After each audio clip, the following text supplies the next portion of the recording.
मुदखेड शहरापासून जवळपास 3 किलोमीटर अंतरावर असलेल्या मुदखेड नांदेड रोडवर सीता नदीवरील पुलाचं बांधकाम सुरू असल्यानं वाहतुकीसाठी पर्यायी पूल म्हणून सिमेंटचे पाईप आणि माती टाकून समांतर बाजूस मार्ग उपलब्ध करून देण्यात आले। मात्र सध्या उन्हाळ्याचे दिवस असल्यानं गुराढोरांसाठी पिण्याच्या पाण्याची सोय म्हणून इसापूर धरणातून पाणी सोडण्यात आले। 28 मेच्या रात्री सोडलेल्या पाण्याची प्रचंड तीव्रता अधिक असल्यानं पाण्याचा प्रतिरोध न करता पर्यायी पूल वाहून गेल्यानं सकाळी 7:30 वाजता सामान्य वाहतुकीसाठी रस्ता बंद करण्यात आला।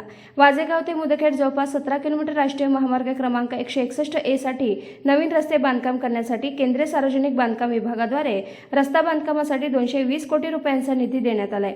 मागील 1 वर्षापासून वाजेगाव ते मुदखेड रस्त्याचं बांधकाम सुरू आहे। काल रात्री नदीत सोडलेल्या पाण्याची तीव्रता प्रचंड असल्यानं पर्यायी पूल वाहून गेल्याने KTILचे या ठिकाणी उपस्थित असलेले वॉचमन यांनी सविस्तर माहिती दिली। स्थानिक पोलीस प्रशासनाला माहिती मिळताच पोलीस निरीक्षक वसंत सप्रे यांच्या मार्गदर्शनाखाली सहाय्यक पोलीस निरीक्षक बाबासाहेब कांबळे, पोलीस उपनिरीक्षक Shivaji Patil Shinde, head constable Baalveer Singh Thakur, police constable शिंगणा पुतळे, पोलीस कॉन्स्टेबल विनायक मठपती, उद्धव पांचा, राघू वांशी इत्यादींनी सामान्य वाहतुकीसाठी पर्यायी रस्त्यांचा उपयोग करण्यास परिश्रम घेतले।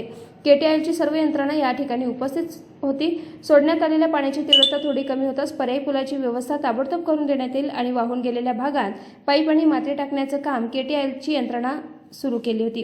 3 तासात पर्यायी पूल सामान्य वाहतुकीसाठी खुला होणार आणि सीता नदीवरील पुलाचं बांधकाम 1 महिन्यात पूर्ण होईल, संबंधित सुपरवायझर यांनी यावेळी स्पष्ट केलंय। दिवसभरातील घडामोडींचा आढावा घेण्यासाठी पाहत रहा N24 मराठी न्यूज चॅनल।